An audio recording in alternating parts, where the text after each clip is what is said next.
भाई साहब, आप सभी को सादर जय श्री राम।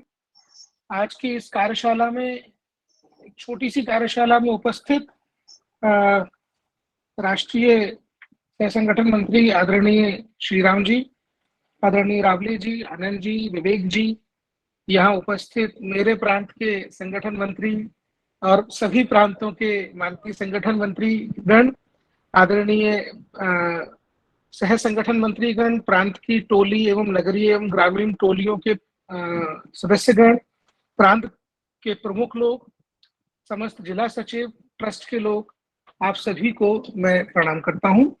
मैं विवेक जी आपसे क्षमा याचना सहित अपने परिचय में एक बात जोड़ना चाहूंगा। मैं विद्या भारती का ही पूर्व छात्र हूं। विद्या भारती सरस्वती शिशु मंदिर तलैया विदिशा से मैं पढ़ा और विद्या भारती पूर्व छात्र परिषद काम करता रहा। वह आनंद का विषय मैं तो अब हम जब भी बात करते हैं अधिकारों की, तो एक पहला विषय जो हमारे ध्यान में आता है, एक हमारी जो विचार पद्धति रही है उसके अनुरूप काम करते हुए, कि अधिकार का जो विचार है वो भारतीय नहीं है। हम कर्तव्यों में विश्वास करने वाले लोग हैं। और ये बाल अधिकार आयोग क्या है, कैसे है, यहाँ से हम बात शुरू करेंगे और उसमें कर्तव्य और अधिकार कैसे एक दूसरे के साथ चलते हैं भारतीय परिवेश में, मैं वहां से बात को शुरू करने का प्रयास करूं। राष्ट्रीय बाल अधिकार संरक्षण आयोग का गठन CPCR एक्ट, एक बाल अधिकार संरक्षण अधिनियम 2005 में बनाया गया और उसके तहत बाल अधिकार संरक्षण आयोग का गठन किया गया। राष्ट्रीय स्तर पर आयोग में एक अध्यक्ष और 6 सदस्य होते हैं। ये आयोग जो है वो मुख्य रूप से बच्चों से जुड़ी हुई शिकायतों को सुनने का और उनके समाधान का काम करता है। इस आयोग को अर्थ न्यायिक क्वाजी जुडिशियल पावर्स होती हैं, क्वाजी जुडिशियल शक्तियां होती हैं, यानी कि ये सम्मन इशू कर सकता है, सीधे सुप्रीम कोर्ट, हाई कोर्ट को अप्रोच कर सकता है, अधिकारियों को बच्चों के हित में रिकमेंडेशन दे सकता है, सरकारों को रिकमेंडेशन दे सकता है। इसके अलावा सरकारों को सुझाव देना, सलाह देना, रिपोर्ट प्रकाशित करना वो आयोग के अलग विषय है। आयोग के 6 अलग अलग डिविजन होते हैं काम करने के, जिसमें किशोर न्याय अधिनियम, आप में से कुछ लोग परिचित होंगे लेकिन हम उसकी बात आगे चल के करेंगे। एक किशोर न्याय अधिनियम का एक डिवीजन होता है पूरा का पूरा, जो बच्चों को अडॉप्शन में गोद दिए जाना, या वो बच्चे जो सड़क पे या मदद की देखभाल की आवश्यकता वाले हैं उनके बारे में चिंता करना, या जो विधि बाधित बच्चे हैं उनके बारे में चिंता करने का जो कानून है उसके बारे में काम करता है। एक डिवीजन आयोग का लॉ रिलेटेड टू चिल्ड्रन होता है, जो बच्चों से जुड़े हुए कानून है। उसमें बाल विवाह अधिनियम से लेकर के ऐसे 15-16 कानून है और उसमें एक बहुत महत्वपूर्ण कानून है पॉक्सो कानून, जो बच्चों को लैंगिक हिंसा से बचाने का एक कानून है, दुनिया का सबसे सख्त कानून और भारतीय परिवेश में पूरी तरीके से फिट बैठता है। हम उस कानून के बारे में भी आगे बात करेंगे। एक डिवीजन ये देखता है। एक डिवीजन होता है जो बाल श्रम से जुड़े हुए मामलों को देखता है। एक डिवीजन, एक प्रभाग होता है जो बच्चों की साइकोलॉजी, मनोविज्ञान और बच्चों की सोशियोलॉजी, मतलब सामाजिक विज्ञान से जुड़े हुए मामले देखता है। एक प्रभाग बच्चों की स्वास्थ्य की चिंता के लिए बनाया गया होता है, उस स्वास्थ्य से जुड़े हुए विषयों को और पोषण से जुड़े हुए विषयों को देखता है। और एक प्रभाग शिक्षा के लिए होता है, जो बच्चों की शिक्षा से जुड़े हुए विषयों को देखता है। आयोग को CPCR एक्ट में जो शक्तियां मिली हुई हैं, उनके अतिरिक्त 3 कानून और ऐसे हैं जो कानून खुद की मॉनिटरिंग का, खुद की निगरानी का काम भी इस आयोग को प्रदत्त करते हैं। एक किशोर न्याय अधिनियम, एक बच्चों को लैंगिक अपराधों से बचाने वाला पॉक्सो कानून और एक शिक्षा का अधिकार कानून। मैं शिक्षा का अधिकार कानून के विषय पे बात शुरू करूंगा। हम लोगों ने शिक्षा के अधिकार कानून को लेकर के कई सारी बातें सुनी, कई सारी बातें ऐसी हुई जिसने एक पर्टिकुलर विचार परिवार के लोगों को हाशिए पे भेजने का काम किया। और शिक्षा का अधिकार अधिनियम से हम लोगों की दूरी रहने का कारण ये रहा कि पार्शियलिटी के साथ केवल हम पर ही वो लागू किया गया, उन संस्थानों पर लागू किया गया जो नॉन माइनॉरिटी थे, या वो संस्थान जो देश में एक पर्टिकुलर विचार को लेकर के काम कर रहे थे, उनके ऊपर वो लागू नहीं किया गया। खासतौर पे जो माइनॉरिटी एजुकेशन इंस्टीट्यूट थे, उनको उसके कई प्रावधानों से एग्जम्प्ट कर दिया गया। तो इसको लेकर के जब हम शिक्षा का अधिकार अधिनियम की बात करते हैं तो कई बातें बहुत नीचे तक नहीं पहुंच पाई। आज के विषय से जुड़ी हुई जो शिक्षा का अधिकार अधिनियम की बात है मैं वहां से शुरू करूंगा इस बात को। शिक्षा का अधिकार अधिनियम की धारा 17 प्रतिबंधित करती है बच्चों को किसी भी प्रकार के शारीरिक या मानसिक रूप से प्रताड़ना देने पे। यानी कि हम बच्चों को पढ़ाते वक्त अनुशासित करने के नाम पे पीट नहीं सकते, हम बच्चों को अनुशासित करने के नाम पे ह्यूमिलिएट नहीं कर सकते, कक्षा में खड़े करके सबके सामने डांटना। और सही बात तो यह है कि ये भारतीय परंपराओं में शामिल भी नहीं है। मैं आपको एक उदाहरण देता हूँ।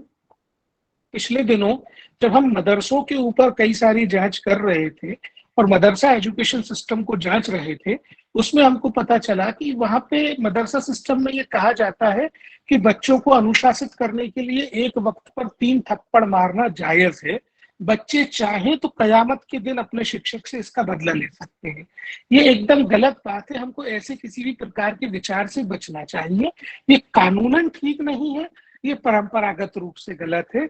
उसकी जगह पॉजिटिव एंगेजमेंट के कई सारे दूसरे रास्ते हैं, दूसरे तरीके हैं, जिन पर बहुत सारे मॉड्यूल्स बने हुए हैं, बहुत सारी ओरिएंटेशन की ट्रेनिंग के प्रोग्राम है जिस पर लगातार काम होता है। हम उस पर आगे बात कर सकते हैं। आज ये केवल सुपरफिशियली इन चीजों से, इन आयामों से परिचय कराने के लिए ये ओरिएंटेशन वर्कशॉप है। तो एक एक आयाम पे एक एक वर्कशॉप 2-2, 4-4 घंटे की जा सकती है। आज मैं केवल आपका परिचय उन चीजों से कराने वाला हूँ। ये जो बच्चों को मारने पीटने का विषय है, इसमें शिक्षा का अधिकार कानून के तहत अगर किसी शिक्षक के विरुद्ध कार्रवाई की जाती है तो वो उसके सर्विस रूल्स के अकॉर्डिंग की जाती है। तो एक तो विद्या भारती के मैनेजमेंट को इस तरफ ध्यान देना चाहिए कि जो हम सर्विस रूल्स बनाते हैं उनमें हम सर्विस रूल्स में धारा 17 से जुड़ी हुई विषयों को समाहित कर लें कि हम किस प्रकार का सर्विस रूल्स के अकॉर्डिंग डिसिप्लिनरी एक्शन ऐसे शिक्षकों के विरुद्ध लेने वाले हैं। दूसरी चीज जो इसको ज्यादा गंभीर बना देती है वो किशोर न्याय अधिनियम की धारा 75 है। किशोर न्याय अधिनियम की धारा 75 ये कहती है कि अगर ऐसा कोई व्यक्ति जिसके एक्चुअल चार्ज में, वास्तविक नियंत्रण में कोई बच्चा है, उसको मारने पीटने या किसी प्रकार की प्रताड़ना मानसिक या शारीरिक रूप से देने का काम करता है तो ये बच्चे के साथ क्रूरता मानी जाएगी। इसमें 3 साल तक की सजा का प्रावधान है, FIR का प्रावधान है, एक मुकदमा चलाने की व्यवस्था है। तो जब ये शिक्षा का अधिकार अधिनियम के बियॉन्ड जाता है विषय, तो ये कहीं ना कहीं किशोर न्याय अधिनियम को आकर्षित करता है और फिर वहां पे कानूनी कार्रवाई की तरफ वो मामला बढ़ जाता है। क्योंकि आयोग में काम करते हुए हमने पाया कि स्कूलों को संचालित करना, दोनों तरफ के अनुभव के आधार पर मैं कह सकता हूं कि इतने सारे नियम कानूनों के साथ स्कूलों को संचालित करना अपने आप में एक कठिन काम है। हम अगर भारतीय परंपराओं की बात करें तो यहाँ पे आपको एक उदाहरण देना चाहूंगा। तक्षशिला एक बहुत बड़ा शैक्षणिक संस्थान भारत में रहा और आज से 2500 साल पहले तक्षशिला में एक व्यवस्था थी। मैं यहाँ पे ये बताना चाहूंगा आपको केवल कि अगर शैक्षणिक संस्थान व्यवस्थाओं का निर्माण करता है तो किस प्रकार से वो चल सकता है। वहां पे एक व्यवस्था थी, उसकी जो भौगोलिक परिस्थिति थी जिसको आज हम खैबर पास कहते हैं, खैबर का दर्रा कहते हैं, उसके आसपास कहीं वो भौगोलिक रूप से स्थित था। भारत में प्रवेश का जो भाग था पहाड़ों के,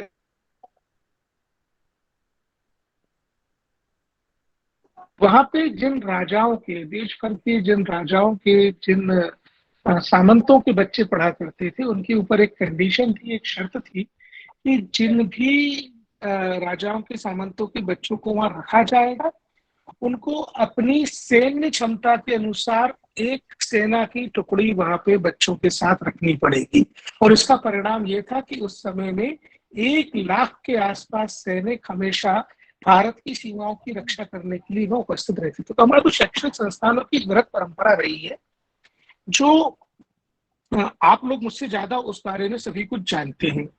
इसी प्रकार जो हम शिक्षा का अधिकार अधिनियम की बात करेंगे तो कंटिन्यूअस कॉम्प्रहेंसिव इवैल्यूएशन की बात अगर हम श्रद्धेय लज्जाराम जी तोमर के लिखे हुए चीजों को, लिखे हुए साहित्य को भी पढ़ना शुरू करेंगे तो हमको कंटिन्यूअस कॉम्प्रहेंसिव इवैल्यूएशन पे उन्होंने जितना जोर दिया है वो समझ में आएगा, लेकिन कहीं ना कहीं हम उस चीज को हटाकर केवल परीक्षा के माध्यम से मूल्यांकन पर चले गए हैं, तो हमको विद्या भारती के शिक्षकों के प्रशिक्षण में इवैल्यूएशन को शामिल किया जाना चाहिए, इसकी एक आवश्यकता है। हमने ये पाया कि देश में 21 अलग अलग तरीके की गाइडलाइन थी जिनको मानना पड़ेगा हर स्कूल को। ये बहुत कठिन था। इसमें शिक्षा मंत्रालय, स्वास्थ्य मंत्रालय, जल संसाधन मंत्रालय से लेकर के एनडीएमए, सीबीएसई, स्टेट के बोर्ड, हम जहां देखे सबने एक एक गाइडलाइन बना के दे दी थी। इतने सारे कानून और इतनी सारी गाइडलाइन को मानना स्कूलों के लिए बहुत कठिन था। हमने इन 21 अलग अलग गाइडलाइन को मिलाकर एक कॉम्प्रहेंसिव मैनुअल तैयार किया, जिसे manual for ensuring safety in school, safety and security in schools कहा जाता है। ये हिंदी में भी ट्रांसलेटेड है, ये अंग्रेजी में भी है, ये आयोग की वेबसाइट पे है। आप लोग कृपया करके उसका एक बार अध्ययन करेंगे तो हमको स्कूलों के संचालन के लिए जो 5 अलग अलग प्रकार के प्रभाग बनाकर इस मैनुअल में व्यवस्था की गई है। सबसे पहले इंफ्रास्ट्रक्चर। अब इंफ्रास्ट्रक्चर सेफ्टी में अधोसंरचना में फायर सेफ्टी भी शामिल है। अब मैं यहाँ पे उदाहरण फायर सेफ्टी का इसलिए दे रहा हूँ कि कहीं अगर किसी गाइडलाइन में ये लिख दिया कि फायर एक्सटिंग्विशर लगाना है, तो हमारे एकल विद्यालय, हमारे जो छोटे विद्यालय चलते हैं 5वीं कक्षा तक के लिए, उनको फायर एक्सटिंग्विशर खरीदना फिर उसको मेंटेन करना एक एडिशनल बर्डन है। मैनुअल में हमने व्यवस्था की है कि उसको फायर सेफ्टी इक्विपमेंट रखना, अगर वो बाल्टी में रेत भर के भी रखते हैं तो वो फायर सेफ्टी इक्विपमेंट की श्रेणी में आता है।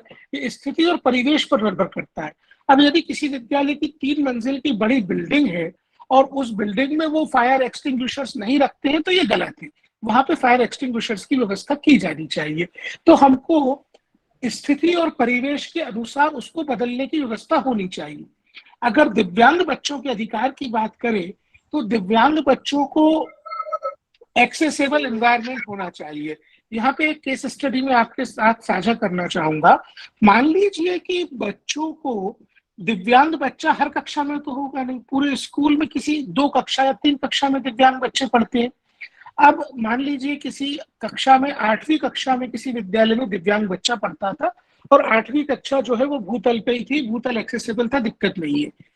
लेकिन उसकी जब वो पास करके उत्तीर्ण होकर 9वीं कक्षा में गया तो 9वीं कक्षा प्रथम मंजिल पे, प्रथम तल पे, स्कूल के पास इतनी फंडिंग तो नहीं है कि हम लिफ्ट लगा लें, मजबूरी में बच्चे को स्कूल छोड़ना पड़ेगा। ये व्यवस्था गलत है। यहाँ बाल अधिकार की बात बच्चे के बेस्ट इंटरेस्ट में ये कहेगी कि आप 9वीं कक्षा में, आप जब वो बच्चा जाता है तो उस पूरी की पूरी कक्षा को भूतल पर लगा दीजिए, तो बच्चे की पढ़ाई नहीं छूटेगी। ये बहुत छोटे छोटे से इंटरवेंशन है जो सब वेग से लिए जाते हैं। अगर कहीं पे फ्लोर स्लिपरी है, एक जैसे इसमें कहा गया है कि सीढ़ियों के आसपास का इलाका जो है, जो क्षेत्र है, वो स्लिपरी नहीं होना चाहिए। अगर हमारे यहाँ टाइल्स वहां पे लगे हुए हैं, टाइल्स उखाड़े नहीं जा सकते, रबर की मैट उस पर बिछाई जा सकती है, तो फ्लोर की जो स्लिपरी फ्लोर होता है, जो फिसलने वाला फ्लोर होता है, वो खत्म हो जाता है। बहुत छोटे छोटे से उपाय हैं, बहुत छोटे छोटे से इंटरवेंशन से किसी भी विद्यालय की अधोसंरचना को बच्चों के लिए सुरक्षित बनाने का हमको एक बार उसका अध्ययन करके अपने स्कूल की, अपने विद्यालय की एक सेफ्टी पॉलिसी बनानी चाहिए।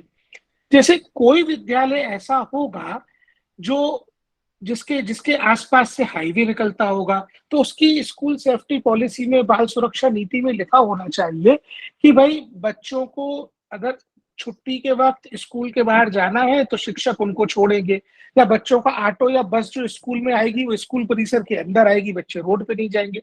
ये हर विद्यालय के साथ आवश्यक नहीं है। कोई विद्यालय हो सकता है किसी नदी या नाले के समीप हो, तो उसके अनुसार वहां की नीति बनेगी। कोई विद्यालय हो सकता है ऐसी जगह हो जहाँ पे रेंगने वाले जानवर आते हो, उनकी, उसके लिए उसके अनुसार नीति बन जाएगी। तो हर विद्यालय की स्कूल सुरक्षा नीति उस विद्यालय के अनुरूप रहेगी, जो बदलती रहना चाहिए। मान लीजिए अब विद्यालय में दो तल है और तीसरे तल का निर्माण शुरू हो गया, तो हम तत्काल उस नीति को बदलेंगे और निर्माण से संबंधित जो खतरे बच्चों को हो सकते हैं उनके बारे में चिंतन करेंगे और नीति बदल के उसके बारे में सभी बच्चों को, शिक्षकों को बताएंगे। ये इंफ्रास्ट्रक्चर का एक विषय हो गया। दूसरा विषय है मनोवैज्ञानिक, साइकोसोशल, मनोसामाजिक। तो इसमें बच्चों को किसी भी प्रकार का ह्यूमिलिएशन नहीं हो। मैं मनोविज्ञान का ना विद्यार्थी हूँ, ना शिक्षक हूँ। इसके बारे में आपको मैनुअल का अध्ययन करके और उस पे जो मैनुअल के मॉड्यूल्स हैं, उसके माध्यम से ही ज्ञानवर्धन करेंगे तो ज़्यादा उचित रहेगा। लेकिन मैं जो मोटी बुद्धि से आपको बता सकता हूँ, वो ये कि बच्चों को हमको पॉजिटिव एंगेजमेंट के माध्यम से अपने साथ जोड़ना है। मुझे बहुत अच्छे से याद है कि मैं शायद कक्षा चौथी या पांचवी में पढ़ा करता था, तब अगर किसी कारण से मेरा विद्यालय में किसी दूसरे शिक्षक ने मुझे पीट भी दिया है, तो एक एक दीदी ऐसी हुआ करती थी जिनके पास जाके बता दो, वो प्यार से समझा देती थी, बात वहीं खत्म हो जाती थी। तो इस तरीके के पॉजिटिव एंगेजमेंट के लिए हमको काम करना चाहिए बच्चों से कनेक्ट करने के लिए। शिक्षकों के क्या दायित्व होंगे, उसके लिए एक अलग से प्रोटोकॉल बना हुआ है जो इस मैनुअल का पार्ट है। शिक्षकों को क्या क्या चीजों पर सावधानी बरतनी चाहिए, जिससे जो कि प्रशिक्षण में तत्काल शामिल किया जाना चाहिए, ये मैनुअल में उपलब्ध है। फिर एक विषय होता है हेल्थ एंड हाइजीन का। हमको बिल्कुल ये जानना चाहिए कि बच्चे अपने टिफिन में, अपने भोजन में घर से क्या लेके आ रहे हैं, और उस बारे में उनके माता पिता से बात भी करना चाहिए। और जब पेरेंट्स टीचर मीटिंग होती है तब उनको सुझाव भी देना चाहिए कि आप चिप्स मत भेजिए बच्चों को स्कूल आते वक्त 10 का नोट मत पकड़ाइए कि चिप्स खा लेना, बाजार से बिस्किट लेके खा लेना। तो ये बहुत छोटी बड़ी चीजें हैं। हम लगातार विद्या मंदिरों में हम लगातार ध्यान रखते हैं नाखून काटने का, बाल बढ़ने पे काटने का, उस पर सजा ना देके, ये हेल्थ एंड हाइजीन का पार्ट हो गया, लेकिन उस पर सजा ना देके, खड़ा ना करके उनको पॉजिटिव एंगेजमेंट के माध्यम से हम समझाएं। एक जो बहुत महत्वपूर्ण विषय इसमें अद्यतन किया गया, इस मैनुअल को जोड़ा गया, वो साइबर सेफ्टी का है। जो हमने कोविड के समय में देखा कि स्कूल ही ऑनलाइन चले गए, तो स्कूल ऑनलाइन जाने के बाद बच्चों की सुरक्षा की जिम्मेदारी भी साइबर वर्ल्ड में स्कूलों की हो गई। तो साइबर सेफ्टी का पार्ट भी उसमें जोड़ा गया है। मैं यहाँ पे एक और चीज जो आपको बताना चाहूंगा वो ये कि आप लोगों के एक विषय ध्यान में आया होगा, 2017 16-17 का की बात है। गुड़गांव के एक स्कूल में एक बच्चे की हत्या हुई थी और वो उसके साथी बच्चे ने उसकी हत्या कर दी थी।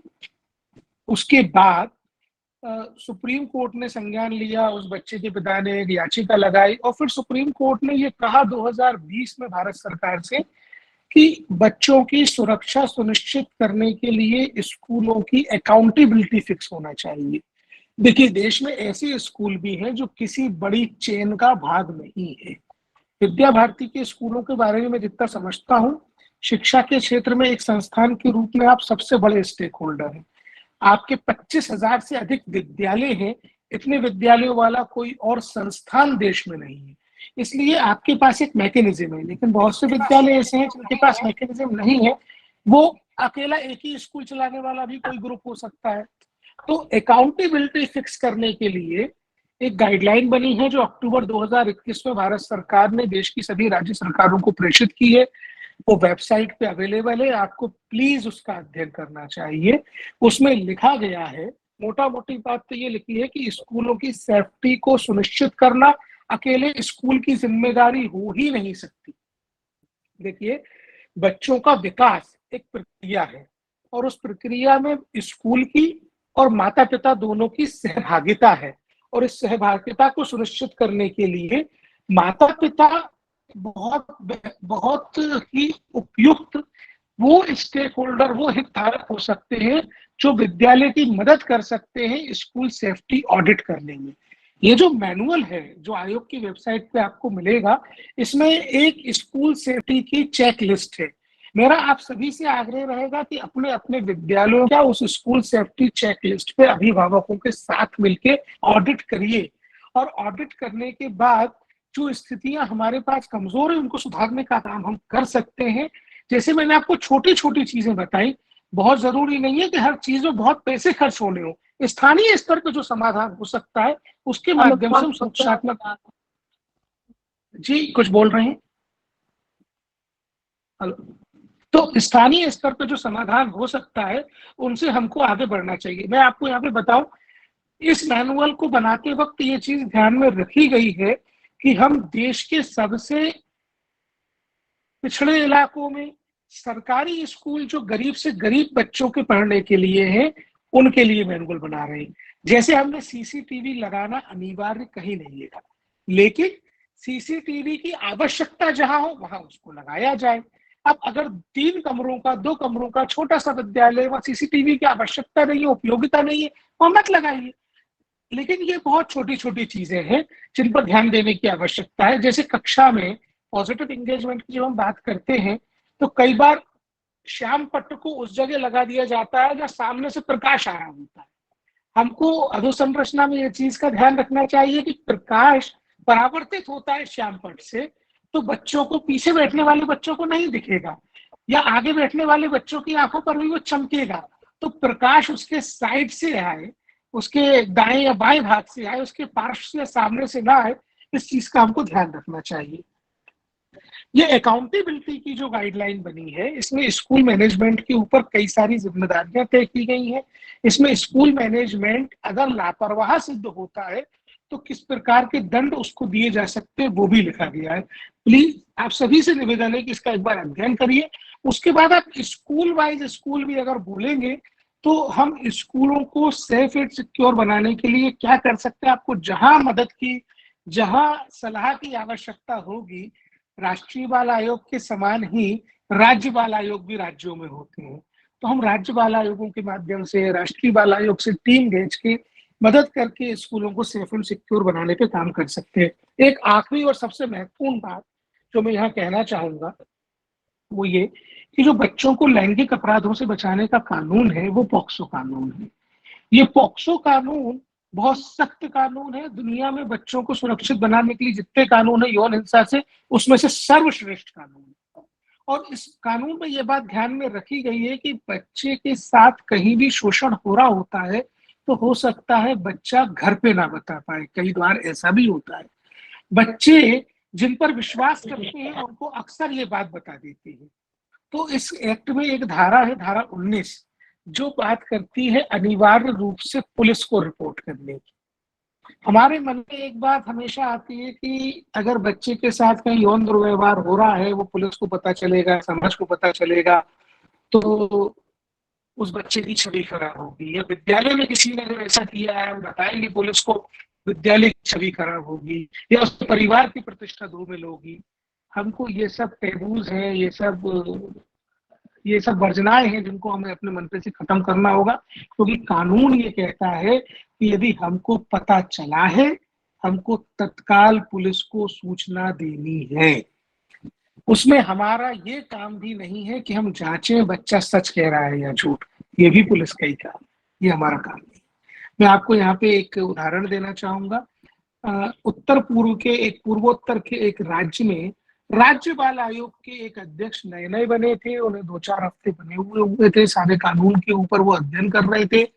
एक सरकारी विद्यालय से इस प्रकार की खबर आई कि बच्चे के साथ यौन हिंसा हुई है। वो उसकी जांच करने के लिए चले गए। जांच की, पाया कि यौन हिंसा हुई थी, बच्चे का शोषण हुआ था। उन्होंने उसको पुलिस को नहीं बताया। उस संस्थान सरकारी था, उनके पास एक सिस्टम बना हुआ था। उन्होंने खुद के स्तर पे जांच की और जांच करके उन्होंने टीचर को पनिशमेंट भी दे दिया। ये बात हम तक आई तो हमने, हमारे पास कोई चारा नहीं होता, हम सीधे एसपी को बताते हैं। एसपी ने वहां जब जांच की, एसपी ने पाया कि इसमें पुलिस को बताने में विद्यालय का प्रशासन, उस विद्यालय की जो राज्य स्तर की इकाई थी वो, जो क्षेत्रीय स्तर की पूरे उत्तर पूर्व के राज्यों की इकाई थी वो, जो बाल कल्याण समिति के अध्यक्ष और सदस्य थे वो, और जो राज्य बाल आयोग के माननीय अध्यक्ष थे वो फेल हो गए पुलिस को घटना की जानकारी देने में, और उस स्कूल के प्राचार्य। इसलिए 6 के 6 लोगों पे मुकदमा बना, उनको एक मुकदमे का सामना करना पड़ा। हम दिन रात देख रहे हैं कि बहुत से शिक्षकों को इस कारण मुकदमों का सामना करना पड़ता है कि वो सरकार चाहती थी पुलिस को नहीं बताती। तो इसको बिल्कुल रट लेना है, इसको हर शिक्षक को बता देना है। कहीं से कोई बच्चा कैसे जानकारी दे, जांच करना हमारा काम नहीं है। हमारा दायित्व है पुलिस को तत्काल सूचना देना। तत्काल सूचना देने का हमको व्यवस्था करनी पड़ेगी। इसमें हमने मैनेजमेंट को बताया, हमने ट्रस्ट को बताया ये मेरी जिम्मेदारी नहीं है, ये तो हमने बाल कल्याण समिति को बताया, हमने विधायक जी को बता दिया, हमने फलाने साहब को बता दिया, नहीं चलेगा। हमको पुलिस को ही बताना है, तत्काल बताना है, कहीं नहीं बता सकते 100 नंबर पे फोन करके बता दीजिए, लेकिन बताना आवश्यक है तो बताना ही पड़ेगा। ये एक बहुत महत्वपूर्ण मुद्दा है। मैं समझ सकता हूं कि आप लोगों को कई सारी जिज्ञासाएं होंगी बाल अधिकारों को लेके, कानूनों को लेके। मैं अंत में केवल एक बात कहना चाहता हूँ, मैं ये मेरी व्यक्तिगत बात है, इसे व्यक्तिगत रूप से समझिएगा, इस विषय से विषयांतर होकर आपको बता रहा हूँ। मैं विद्या भारती में पढ़ा, हमारे विद्या भारती में जो हमको बैज लगाने को मिलता था उसमें स्वमेव मृगेंद्रता लिखा हुआ था, उसमें सम्राट भरत का चित्र बना हुआ था, बाल्यकाल में शेर का जबड़ा फाड़ देते थे, उसके दांत गिना करते थे। मन में हमेशा जिज्ञासा रहती थी कि भरत कैसा बालक था।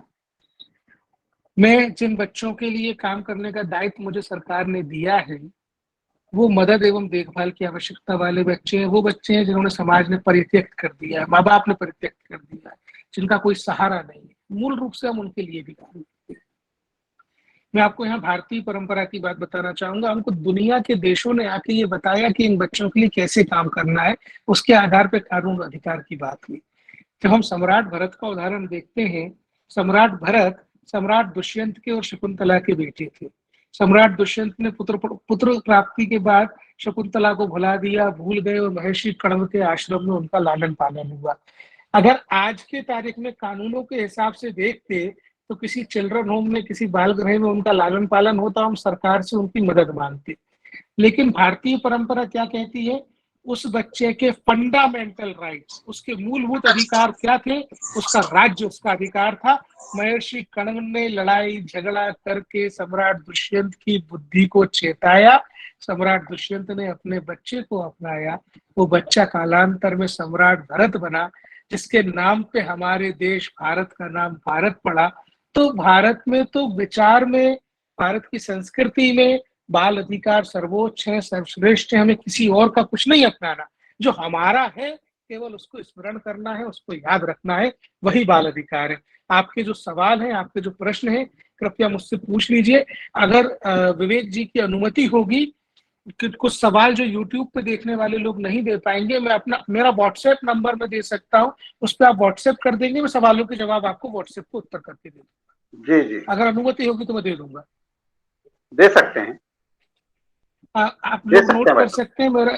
जी, मेरा नंबर है 94 256 94256 37509 37509 94256 37509 94 256 आप लोग मुझे व्हाट्सएप कर दीजिएगा, मैं जवाब दे दूंगा। यहाँ जिनके सवाल लिए जा सकते हो उन सवालों का स्वागत है। धन्यवाद। धन्यवाद भाई साहब, बहुत विस्तार से आपने तीनों कानूनों के बारे में बताया है। एक एक विषय पर और भी लंबे लंबे समय तक बोला जा सकता है, क्योंकि ये वास्तव में दिन प्रतिदिन हमारे सामने आने वाले प्रश्न हैं और हम उनका सामना करते हैं। प्रत्येक, चूंकि हम सीधे भैया बहनों को के संपर्क में रहते हैं, उनके साथ में हमारी डीलिंग रहती है, उनके अभिभावकों के साथ हमारी डीलिंग रहती है, इसलिए उनके इन बारीक विषयों के बारे में हमारी जानकारी निश्चित रूप से होना चाहिए। हमारे प्राचार्य प्रधानाचार्यों की, व्यवस्थापक मंडल की, और इसके बारे में निर्णय लेने वाली जो टोली है उसको इसके बारे में विस्तार से जानकारी होना चाहिए। अभी समय है, भाई साहब ने सारा विषय रखा है। मैं जितने हमारे ये गूगल मीट से जुड़े हुए हमारे पदाधिकारी हैं, उनके मन में कोई प्रश्न हो तो वो अभी सीधे भाई साहब से अभी इसके माध्यम से ही प्रश्न कर सकते हैं।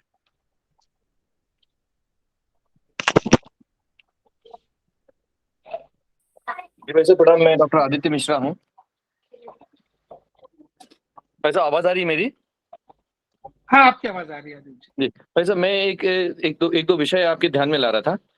जैसे आपने बहुत सारी बातें बताई, उसमें एक में गाइडलाइंस, मतलब ये हम सभी के लिए मार्गदर्शन भी होगा कि हमारे बहुत सारे भैया बहन विभिन्न प्रतियोगिताओं में प्रांत स्तर, जिला स्तर और ऊपर तक जाते हैं। इन्हीं के साथ जाने के लिए जो एस्कॉर्टिंग जो आचार्य दीदी होते हैं, उनके संबंध में कोई विशेष, यदि आपको ऐसा लगता है कि उसमें हम क्या सावधानियां रख सकते हैं, एक ही मेरा छोटा सा प्रश्न। देखिए, जब हम जाते हैं उनके साथ तो हमको 2-3 चीजों की सावधानी रखना चाहिए। खेल प्रतियोगिताओं के जो आयोजक हैं वहां पे ये देखना चाहिए कि 12 साल तक के बच्चों के लिए एक व्यवस्था हो सकती है, लेकिन 12 से ऊपर वाले बच्चों के लिए रहवास की व्यवस्था अलग होनी चाहिए। दूसरा, अगर वो एक व्यवस्था में रखे भी गए मजबूरीवश, तो उनके शौचालय और स्नानागार ये तो बिल्कुल अलग होना चाहिए। और भैया और बहन, हम ध्यान रखते हैं इनका अलग ही रखते हैं, लेकिन 12 साल की आयु के बाद तो बिल्कुल अलग अलग ही होना चाहिए। ये विशेष चिंता वाले और ध्यान देने वाली बात है मुख्य रूप से। बाकी जो भी एस्कॉर्ट करके बच्चों को ले जा रहे हैं, उसमें केवल ये ध्यान रखना है कि हम जैसे अपने बच्चों को ले जाते हैं वैसे इन बच्चों को ले जाना है।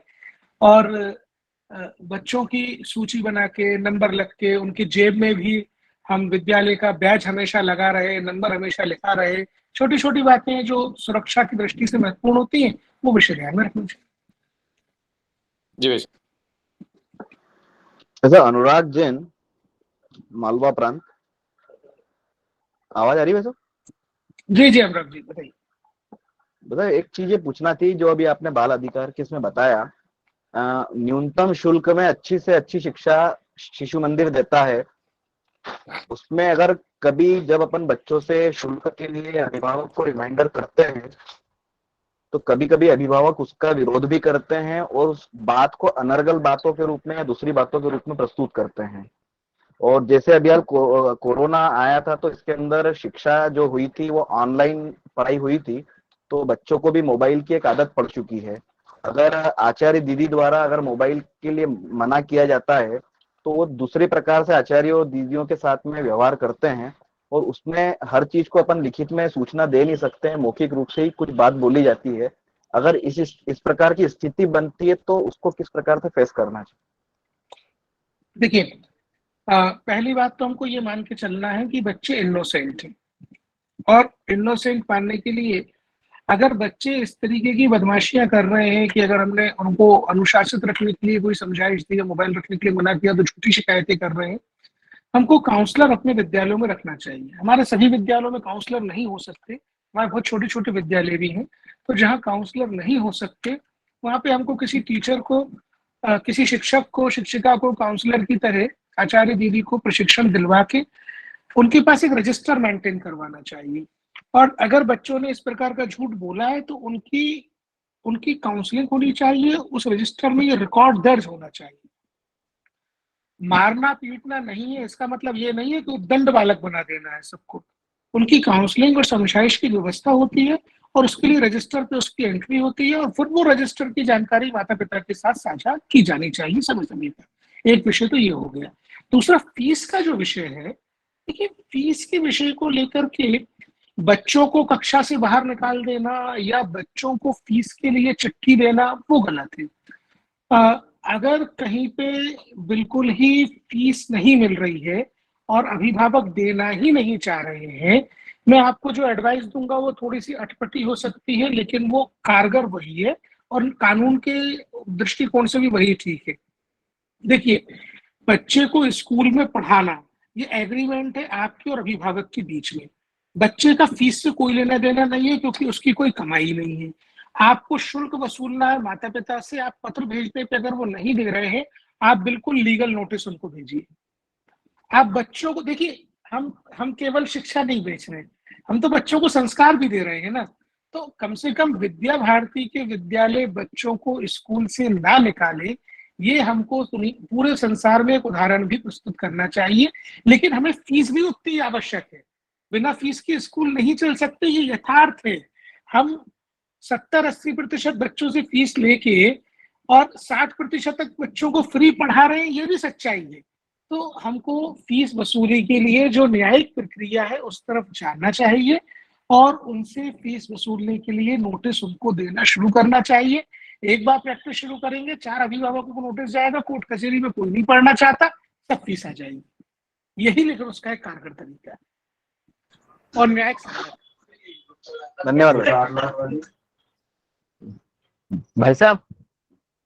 जी भाई साहब, जो सामान्य जो कॉमन समस्याएं जो आती है या जो घटनाएं हुई है, उसकी कोई ऐसी सूची मिल सकती है या केसेस जिससे कॉमन प्रबोधन किया जाए, या जो काउंसलिंग की जो आपने बात बोली है वैसा एक विषय नीचे तक पहुंचाया जा सके। हम ये कर सकते हैं, जो अच्छे मनोवैज्ञानिक संस्थान हैं या कुछ भारतीय एनजीओ भी हैं जो इस दिशा में काम करते हैं, हम उनके साथ टाई अप करके इस प्रकार के प्रशिक्षण मॉड्यूल आचार्य दीदी के लिए तैयार कर सकते हैं कि वो प्रशिक्षण फिर विद्या भारती के माध्यम से एक बार टीओटी हो जाए, हम कुछ प्रशिक्षक तैयार कर लें। एक कार्यक्रम इसके दृष्टि में बनाया जाना चाहिए, कुछ प्रशिक्षक तैयार कर ले पहले, फिर उनके माध्यम से प्रशिक्षण कराते रहे। एक्चुअली मॉड्यूल हमको बनाना पड़ेगा। हम किसी अच्छे मनोवैज्ञानिक संस्थान से बात कर सकते हैं जो विद्या भारती के लिए स्पेसिफिक मॉड्यूल हमारे लिए बना दे। तो इस दिशा में अगर बात आगे बढ़ेगी तो हम किसी संस्थान को इसमें पकड़ सकते हैं।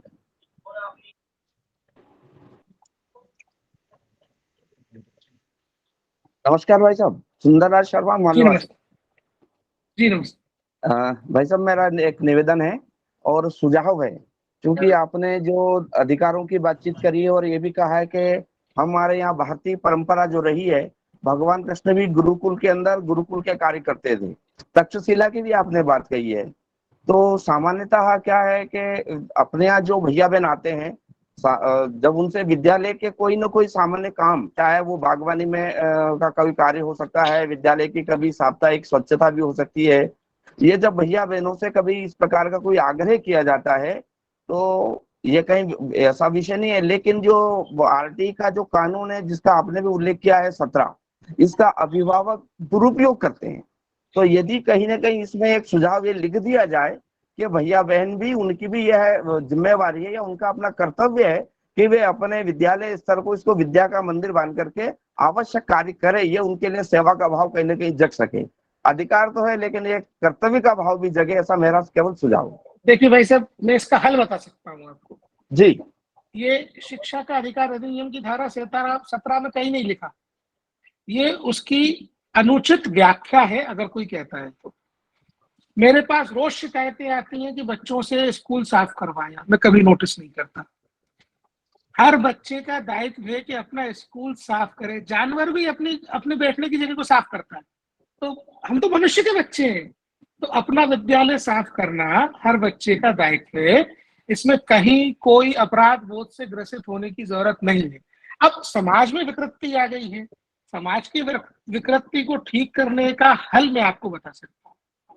पहली बात, आप रोस्टर बनाइए।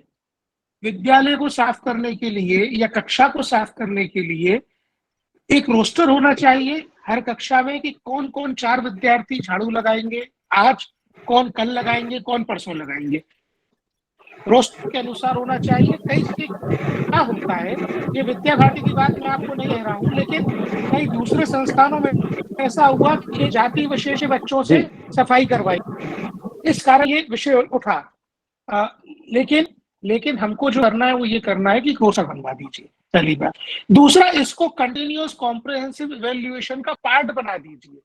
बच्चों को बागवानी करने पे, स्कूल की सफाई करने पर, अपने जगह को साफ करने पर उनको ग्रेडिंग दीजिए और उनके मूल्यांकन की व्यवस्था के अंदर उसको शामिल कर दीजिए, बात खत्म हो जाएगी। एक कार्यक्रम आपको बनाना पड़ेगा। भाई साहब, मैं आपसे केवल इतना निवेदन कर रहा हूँ, इस पॉइंट 2 जो आपने 17 बताया है, 2010 से लेकर 2014 के बीच में इस कानून का बहुत लाभ लेकर के कहीं न कहीं बहुत अपवाद जैसे रहे हैं। 14 के बाद जब माननीय प्रधानमंत्री जी ने स्वच्छता अभियान लिया, उसके बाद ये कानून जरूर अपने आप शिथिल हो गया है। अरे हमारे पास अभी भी शिकायत आती है सरकारी विद्यालयों की कि मिड डे मील के बाद बच्चों से बर्तन धुलवाए। अरे बच्चे अपने भोजन के बर्तन नहीं धोएंगे तो क्या करेंगे? ये कोई बात नहीं है, इसको आप खारिज मानिए बिल्कुल भी। जी। महाकौशल प्रांत से सियाराम गुप्ता। जी नमस्कार। सर, एक प्रश्न, मेरा एक प्रश्न है। अभी कुछ घटनाएं ऐसी देखने में आई है पिछले दिनों कि अभिभावक बच्चों को स्कूटी या मोटरसाइकिल दे देते हैं और रास्ते चलते में उनसे एक्सीडेंट हो जाते हैं, जिसके कारण वो जिम्मेदार विद्यालय को ठहराते हैं। एक प्रश्न। दूसरा, कुछ बच्चे स्कूल से घर जाते समय या घर से स्कूल आते समय रास्ते में झगड़ा करते हैं, तो इसका क्या निदान हो सकता है? देखिए, इसका मैं आपको दो तरीके के निदान बताऊंगा। एक वो जो सामान्य कानून कहता है, वो ये कहता है कि बच्चे अगर परिवहन का साधन स्कूल का है तो घर से स्कूल तक लाने तक की जिम्मेदारी विद्यालय की है। अगर परिवहन का साधन विद्यालय ने नहीं दिया है तो विद्यालय परिसर में आने के बाद जिम्मेदारी विद्यालय की है। अब कुछ विद्यालय बचने के लिए ये करते हैं कि ऑटो तो लगवा देते हैं, लेकिन वो बोलते हैं जी हमारा ऑटो नहीं है। तो इस तरीके की गलत प्रैक्टिसेस नहीं होनी चाहिए। हाँ, अगर बच्चों को माता पिता स्कूटर दे रहे हैं तो वो उनकी गलती है, उसके लिए जिम्मेदार वो है और आपको उनको समझाइश देना चाहिए कि भैया गलत परंपरा है। आप ये कर सकते हैं कि अनुशासित वातावरण रखने के लिए बच्चों को विद्यालय में स्कूटर या मोटरसाइकिल से लाने पे आप प्रतिबंध लगा सकते हैं, ये आपके अधिकार क्षेत्र का विषय है, इसमें किसी का कुछ नहीं है। अब बच्चों के जो लड़ाई झगड़े स्कूल के बाहर हैं वो जाहिर तौर पे स्कूल का विषय नहीं है, लेकिन बच्चे अपने हैं, तो बच्चे अपने हैं, इसलिए बच्चों के लिए काउंसलर रखना, बच्चों को समझाना और उनको इस तरीके की बुरी संगति से बचाना, ये नैतिक दायित्व हमारा बनता है, भले ही वैधानिक दायित्व हमारा ना हो। इसलिए काउंसलर विद्यालय में होना चाहिए। धन्यवाद सर। जी,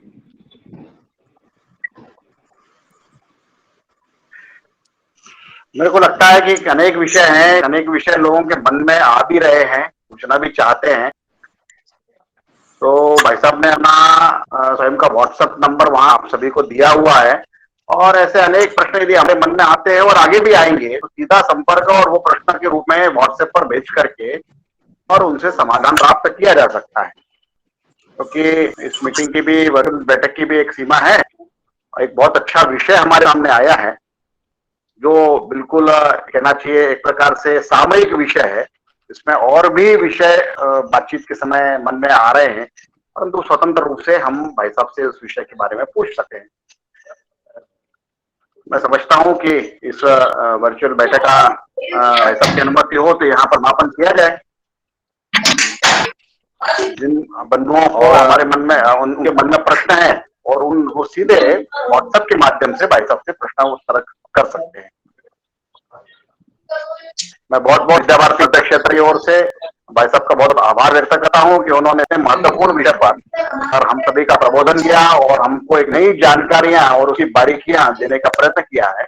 निश्चित रूप से हम सभी के लिए यह लाभप्रद होंगी और भविष्य में इन सभी का और विस्तार से, गहनता से इसका विचार करते हुए हम अपनी जानकारी को और अपडेट करने का प्रयत्न करेंगे।